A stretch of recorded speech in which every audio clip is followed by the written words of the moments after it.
Salam əziz izləyicilər. Mən sizlə bundan öncə görüşərkən qarşılıqlı stabil tarazılıq qanununun əsas elementləri haqqında danışmışdım və demişdim ki, bu araşdırma tamamlanmır, araşdırma davam edir və ola bilsin ki, əlavələr olsun. Bugün nəzərinizə çatdırmaq istəyirəm ki, qarşılıqlı stabil tarazılıq qanununun əsas elementlərinə əlavə olunur. Su, torpaq, hava, fəlsəfi toxumalar, fəlsəfi toxumaların atomlu molekulyar tərkibi, kimyəvi elementlər və maddələr mübadiləsi. Siz izləyicilər, biz də sizin nəzərinizə mən çatdırmışdım ki, demək, yerin alt qatının 100% su olması və yerin cazibə qüvvəsi və yerin öz oxu ətrafında fırlanması prosesləri məni maraqlandırır və mən uzun müddətdir bu problemlər, bu proseslər üzərində çalışıram və gəldiyim demək, ilmi nəticələr haqqında sizə məlumat vermək istəyirəm. Demək, elmi fəlsəfi proseslərə əsaslanaraq demək istəyirəm ki, yerin alt qatı 100% sudur. Havadakı, torpağın üst və ara qatındakı su varlığını alt qatdakı su yaradır. Filtrasiya və steriliza prosesləri nəticəsində. Bu proses çox yüksək elm əsasında yaradılıb və insan şuurundan çox yüksəkdə gedən bir prosesdir. Və bu şəkildə bunu mən göstərirəm. Gördüyümüz kimi yerin alt qatı sudur, torpaq qatıdır və hava qatıdır. Burada bax bu proses gördüyümüz kimi görürsüz alt qatdan başlayır demək filtrasiya sistemi, yəni buxarlanma prosesi başlayır.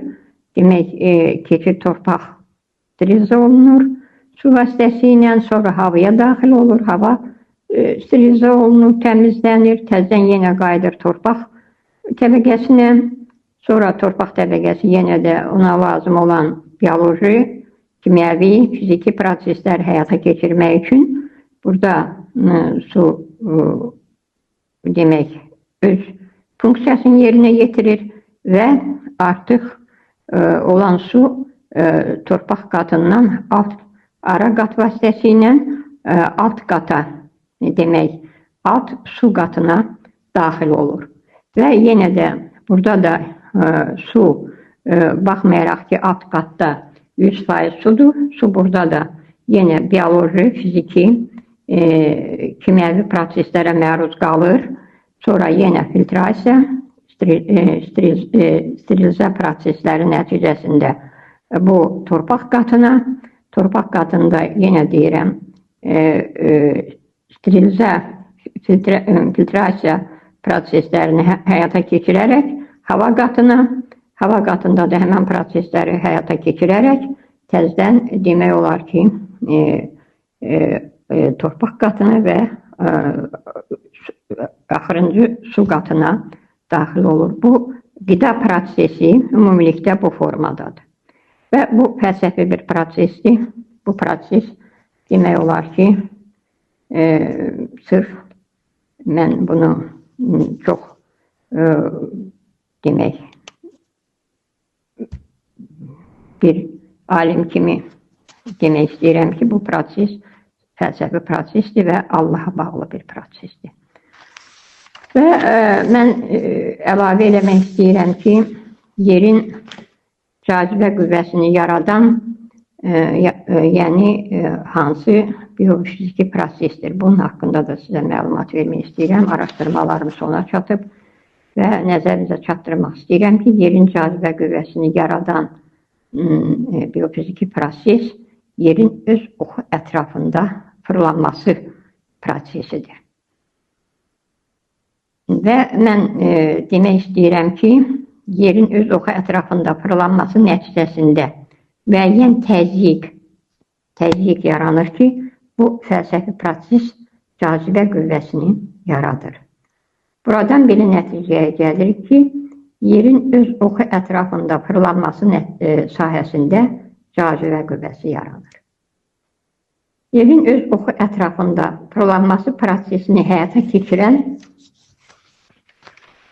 fiziki proses nədir? Yəni, bu proses, bu fəlsəfi proses hansı prosesdir? Bu proses üzərində çox çalışdım, araşdırdım və aydınlaşdırdım. Elmdə, yəni Allahın elmində elm ələyi deyilən bir fiziki proses var. Alimlər üçün, yəni görünən və görünməyən elmi nəzəriyyələr.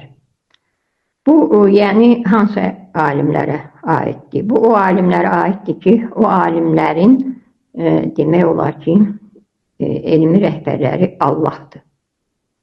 Yəni, onlar demək, Allahın elm dəryasına daxil olurlar və həmən elm ələyindən istifadə edirlər. Yəni, həmən alimlərə də bütün elmi nəzəriyyələri izin verilmir, çatdırılsın.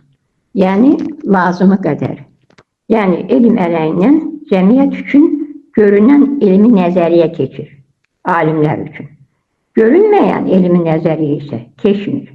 Yəni, elm ələyi və elm dəryası hər ikisi də Allaha məxsusdur. Allah elmi cəmiyyətə istədiyi qədər açır. Yəni, istəmədiyini Allah açmaz və demək olar ki, bax, mən belə nəticəyə gəldim ki, bu proses sırf Allaha bağlıdır. Yəni, yerin öz oxu ətrafında fırlanması prosesini biz alimlər açmağa izin verilmir. Bu sırf Allaha bağlı bir prosesdir. Gələcəkdən bilmirəm bu, yəni mən bu prosesin üzərində işləyərkən çox demək olar ki, ağrılar da keçirtdim. Ona görə yəni, bu sırf Allaha bağlı prosesdir. Biz alimlər Allaha bağlı insanlarıq. Yəni, Allahın izin vermədiyini biz heç vaxt cəmiyyətə çatdırmağa bizim ixtiyarımız yoxdur. Bax, bu prosesdə belə.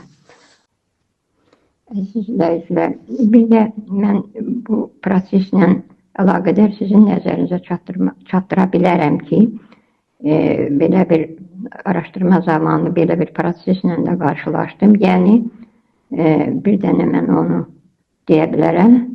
Yəni, yerin oxu mali istiqamətdə durur. Bu, ona görə mali istiqamətdə durur ki, yerin cazibə qüvvəsi, demək, yerin cazibə qüvvəsi stabil dayansın. Yəni, yerin cazibə qüvvəsini stabil saxlasın. Elmi araşdırmaya əsaslanaraq demək istəyirəm ki, oxun mali istiqamətdə dayanması prosesi, yəni dayanması qarşılıqlı stabil tarazılıq qanunu əsasında yaradılmışdır. Yerin öz oxu ətrafında fırlanması prosesi, mən deyirəm də fəlsəfi prosesdir. Bu, Allaha bağlı bir prosesdir. Bu, araşdırma zamanı bir dənə də məqamla rastlaşdım. Onu da sizin nəzərinizə çatdırmaq istəyirəm ki, yəni,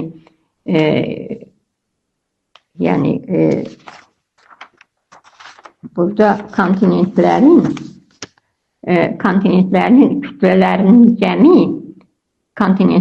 kütlələrinin cəmi yer kürəsinin kütləsinə bərabərdir. Bax, bu oxun öz ətrafında, yəni ox mali istiqamətdədir və demək, kontinentlərin kütlə payı eynidir və onların cəmi ümumilikdə yer kürəsinin kütləsinə bərabərdir. Bir də bunu mən təyin elədim və bu araşdırmanı qurtardım və sizə öz təşəkkürümü bildirirəm. Çox sağ olun.